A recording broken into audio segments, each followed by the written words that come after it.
श्री स्वामी समर्थ मित्रांनो, आपल्या स्वामी सेवा या चॅनलवरती तुमचे मनापासून स्वागत आहे. मित्रांनो बघा, एक दररोजच्या आपल्या आयुष्याशी रिलेटेड एक गोष्ट आहे जी मला तुमच्याशी शेअर करावीशी वाटते.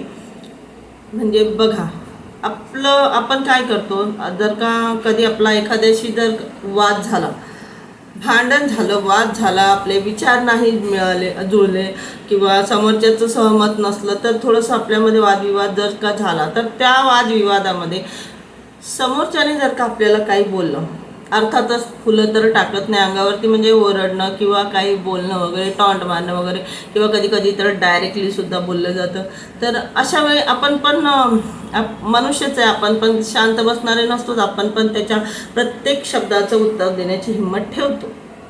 परंतु म्हणजे कोणी आपल्याला अरे बोललं तर आपण कारे बोलतो, ते होतच नाही. शांत राहणं जमतच नाही. आणि प्रत्येकाचंच येते, असं काही नाही, मी स्पेशल माणसांबद्दल नाही बोलत आहे.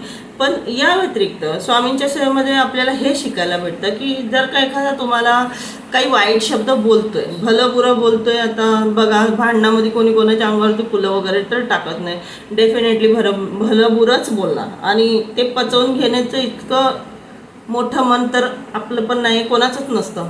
समोरून आपण पण आन्सर देतो. पण या व्यतिरिक्त स्वामींच्या सेवेमध्ये हे शिकायला मिळतं, तो जरी बोलत असेल, ठीक आहे, तो बोलतोय, भलाबुरा बोलेल, वेडावाकडं बोलेल, जे त्याच्या तोंडात येईल तो बोलतोय, तर आपल्याला त्याच्या प्रत्येक शब्दाचं उत्तर न देता शांत राहून, भले तुमच्या मनामध्ये किती लाटा उसळत असल्या, त्याचा आन्सर देण्यासाठी समोरच्याच्या प्रत्येक शब्दाचं उत्तर देणं गरजेचं नाही आहे.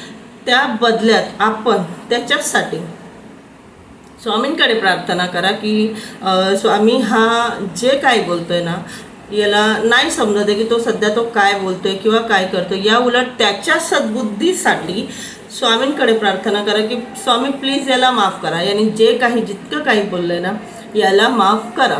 कारण मित्रांनो, आरेला कार्य करून फक्त आपला वादच वाढणार असतो, याच्या व्यतिरिक्त दुसरं काही नाही होणार. आणि जेव्हा पण आपण कोणाला अपशब्द बोलतो, भलंबुरं बोलतो, त्याचं जे फळ आहे ते आपल्याच तराजूमध्ये पडत असतं, ते आपल्या गुणांमध्ये लागत असतं, कर्मफळामध्ये. की जर का एखाद्याने बोललंय, तो बोलतोय ते त्याच्या पदरात पडणार आहे, त्याला त्याचं काय मिळणार आहे हे सगळं वरती सगळं रिपोर्ट लिहिला जातोय, सगळ्या गोष्टी, की कोणाला शिवेगाळ करणं, कोणाचा अपमान करणं, कोणाला, म्हणजे ठीक, या सगळ्या गोष्टी त्याच्या खात्यामध्ये जमा होत आहे तिथे.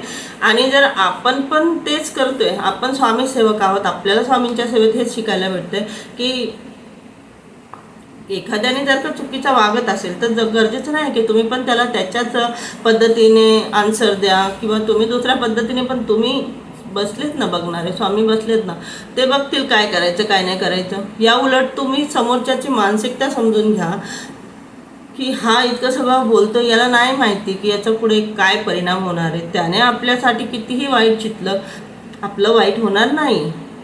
कारण की ती म्हणच आहे ना, दुसऱ्यांचं वाईट जे लोक चित्तात सगळ्यात पहिले त्यांचंच वाईट होतं.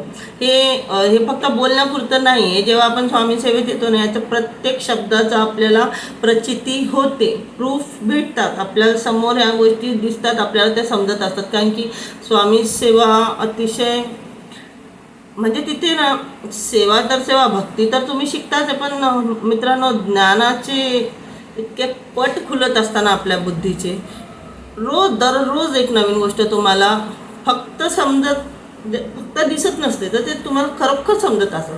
आणि तुम्ही पण त्या गोष्टीला ॲग्री करत असता, अरे हां, हे बरोबर आहे, कोणाचं वाईट केल्याने आपलं वाईट होतं, कोणाचं वाईट करू नका, कोणाचं वाईट चितू नका. जर का एखादा तुमच्या वाईटावर पडला असेल तर त्याला तर देव बघूनच घेणार आहे, ते त्याला चुकलेलं नाही, त्याच्या कर्माचा फळ त्याला कधीही चुकणार नाही. पण तुम्ही पण पलटून त्याला तेच सगळं जर देत असाल तर कुठे ना कुठे तुम्ही पण दोषीत ठरणार आहे. स्वामी तुम्हालाही सोडणार नाही. तुम्ही स्वामींचे इतके लाडाचे नाही आहे की तू माझा भक्त आहे तर मी तुला सगळं माफ केलं, असं नाही मित्रांनो.